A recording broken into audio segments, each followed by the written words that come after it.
Hello friends, praise the Lord. फेरि पनि यस भिडियोमा स्वागत छ। आजको भिडियोमा हामी हेर्नेछौँ ट्रिनिटी यानी त्रिएकताको बारेमा धेरै व्यक्तिहरूले उदाहरण दिने गर्छ, जुन उदाहरणहरू यथेष्ट मात्र नभएर चाहिँ गलत बुझाइ र गलत तरिकाले बुझाइ र गलत धारणा भएर जान्छ। अनि त्यस गलत उदाहरणहरूलाई आज म हजुरहरूको अगाडि राख्नेछु। म बिन्ती पनि गर्छु हजुरहरूले मेरो पहिलो भिडियोलाई हेर्न सक्नुहुन्छ र म लगातार रूपमा छोटो छोटो भिडियो ट्रिनिटीको बारेमा सरल प्रकारले थियोलोजिकली प्रकारले तपाईलाई म बुझाउने कोसिस गर्नेछु र मसँग बनिरहनु होला। ट्रिनिटी यो एकदमै मुख्य जटिल विषय भइसकेको छ अहिले। यदि हामी इसाई जगतमा हेर्छौँ भने यसलाई एक्सप्लेनेसन सम्पूर्ण तौरमा एक्सप्लेनेसन गर्नु, बयान गर्न या व्याख्या गर्नु एकदमै गाह्रो भए तापनि, तर अस्ति मैले भनेको छु फर्स्ट भिडियोमा हेर्न सक्नुहुन्छ, त्यहाँनिर धेरै मैले आयतहरू दिएको छु, जुन आयतहरूबाट हामीले क्लियरली त्रिएकताको यानी ट्रिनिटीको सिद्धान्तलाई हामीले विश्वास गर्न या स्वीकार गर्न सकिन्छ। हामी यस भागमा, आजको भागमा, दोस्रो भागमा त्रिएकतालाई बुझाउनको गलत उदाहरणलाई हामी हेर्नै छौँ। हामीलाई थाहा छ ट्रिनिटी भनेको एक ईश्वरमा तीन व्यक्तिहरू छ, पिता, पुत्र र पवित्र आत्मा। कसैले यसरी भनेको छ one in being, three in persons. अनि उहाँको वाटनेस चाहिँ एउटा छ तर हुनेस चाहिँ तीनटा छ। उहाँको वाटनेस, उहाँ वाट भनेपछि के हुनुहुन्छ भने उहाँ गड हुनुहुन्छ। उहाँको हुनेस चाहिँ तीनटा भनेपछि उहाँ God the Father, God the Son अनि God the Holy Spirit. One in being, three in person, coequal, coeternal यानी एक समान हुनुहुन्छ।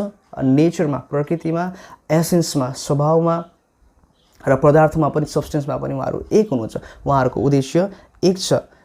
वान वाटनेस, वान भनेपछि के भनेपछि गड, हु भनेपछि को, थ्री हुनेस चाहिँ God the Father, God the Son अनि गड द होली स्पिरिट। पहिलो उदाहरण हामी हेर्नेछौँ। धेरैचोटि व्यक्तिहरूले अन्डाको उदाहरण दिने गर्छन्। अन्डामा तीनवटा भाग हुने गर्छ, जस्तै पहिलो भाग सेल, दोस्रो भाग व्हाइट एग भन्छ, सेतो भाग अन्डाको, अनि तेस्रो चाहिँ पहिलो भागलाई उनीहरूले अलग अलग यसरी छुटाएर चाहिँ ट्रिनिटी एउटा अन्डामा तीनवटा भाग हुन्छ भनेर धेरै व्यक्तिहरूले यसको उदाहरण दिने गर्छ। यदि यो उदाहरण हामी ईश्वरको यानी एक तौ यानी ट्रिनिटी, उहाँको वाननेसलाई बुझाउनको लागि प्रयोग गर्छौँ भने चाहिँ यो गल्ती र समस्या हुन्छ। किन भन्दाखेरि यसले गलत बुझाइतिर लिएर जान्छ। किनभने हामीलाई थाहा छ यी अन्डाका भागहरूको जो सेतो भाग, जो बाहिरी छिल्का र पहिलो भाग छन्, यिनीहरूको गुण अलग अलग र फरक छन्। यिनीहरूको गुण र यिनीहरूको नेचर अलग अलग छन्।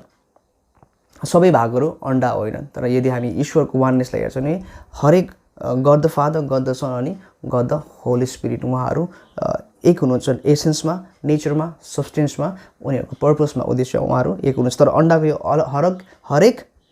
यो अन्डाको हरेक भागहरू अन्डा होइन।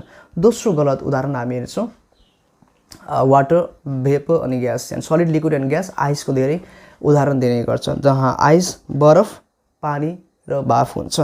अनि H2O पनि भनिन्छौँ हामी वाटरलाई। H2O को तीन रूपहरू अलग अलग, बरफ, पानी, बाफ, आइस, वाटर अनि भेपर, तीन अलग अलग रूपहरू, जसमा प्रत्येक अणु वा मोलिक्युल्स भनिन्छ। प्रत्येक अणु वा मोलिक्युल्सको अस्तित्व एकै पटकमा एकैसाथ हामीले देखा पर्दैन।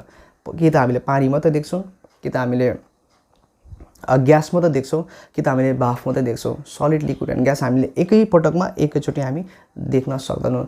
यो एउटा मोडलिजमको सिद्धान्त हो कि हरेक युगमा पिता अलग अलग भएर पहिला पिताको रूपमा अनि पुत्रको रूपमा अनि त्यसपछि पवित्र आत्माको रूपमा आउनुहुन्छ भने मोडलिजमको सिद्धान्त हो। जो सिद्धान्तलाई माता यरुशलेममा पनि प्रयोग गरिन्छ। तर यो अलग अलग रूप हामीले पिता, पुत्र र पवित्र आत्मालाई मैले अगाडिको भिडियोमा दिएको छु, हेर्न सक्नुहुन्छ। धेरै आयतहरू मत्ती 3:16 र विभिन्न जहाँ चाहिँ पिता, पुत्र र पवित्र आत्मा बप्तिस्मा दिँदा, येशूलाई एनोइन्ट गर्दा, अभिषेक गर्दाखेरि हामी पितालाई, पुत्रलाई, पवित्र आत्मालाई एकैसाथ देख्छौँ। सलिड, लिक्विड, ग्यासलाई हामीले एकैचोटि हामीले देख्न सक्दैनौँ। अन्डाका भागहरूलाई हामीले एकैसाथ देखे तापनि उनीहरूको गुण अनि उनीहरूको नेचर अलग अलग छन्।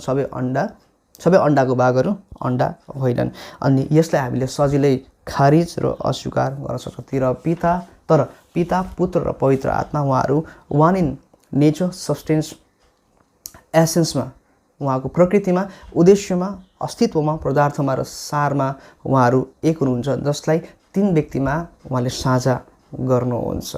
तपाईँले सही त भन्दिनँ, तर पहिलो भिडियोमा तपाईँले हेर्न सक्नुहुन्छ। एउटा अलिकति नजदिक आएको उदाहरणलाई पहिलो भागको अन्तिम खण्डमा दिएको छु।